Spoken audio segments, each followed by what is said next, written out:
Hi, PWN4PWN fam. My name's Jane Powell, and I'm the CEO and Executive Director of PWN4PWN. But I'm really here today to tell you my next exciting story, which is my pregnancy story.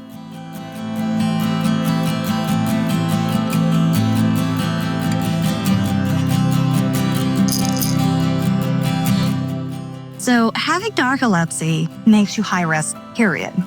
Mine's a little bit more complex because right now I'm 42, about to be 43. And I found out on Valentine's Day this year that I was expecting my first child. And it was serendipitous, to say the least. My partner and I, Alan, had talked about having a child. So I decided to come off birth control at the end of 2024. And so I was taking regular pregnancy tests and things to make sure I just stayed on top of it. Thursday, the 13th, I was having a glass of Prosecco and I got very sick, just extremely nauseous. And I just remember telling Alan, I think the Prosecco is bad. And I won't ever forget it. He looked at me and said, "Are you sure you're not expecting?" And I was like, "Not as of Sunday." Because like I said, I was taking pregnancy tests every Sunday. So that next Friday morning, I remember waking up thinking, I should just take another one just in case. And while I was waiting on it, I remember praying and talking with God about, maybe God isn't saying I waited too long, but maybe he's saying life can be just as great without children. And I was in the acceptance period. It was okay. But then, of course, I looked at the test and had my answer. And actually that day, I actually had a primary care physician appointment because it was February. It was just time to reestablish my PCP. And then following week, I actually had my annual as well as my sleep specialist. So, the annual got canceled, obviously, because I'm pregnant.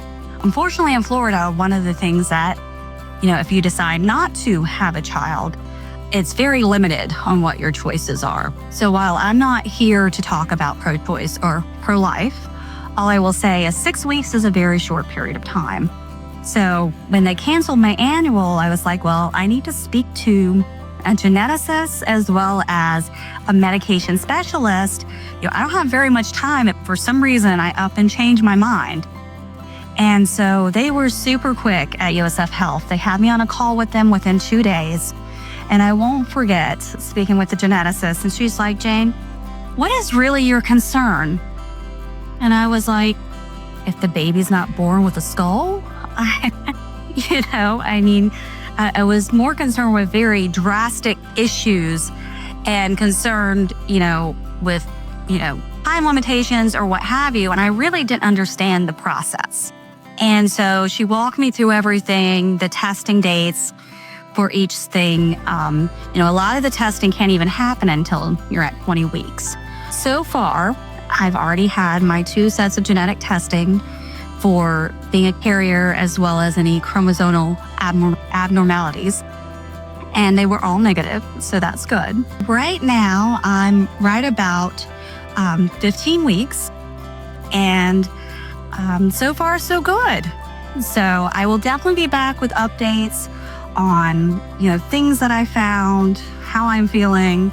But I wanted to kind of document some of the things that I've experienced along the way. But for now, that's my story about how I found out that I'm pregnant. I hope you have a nabtastic day.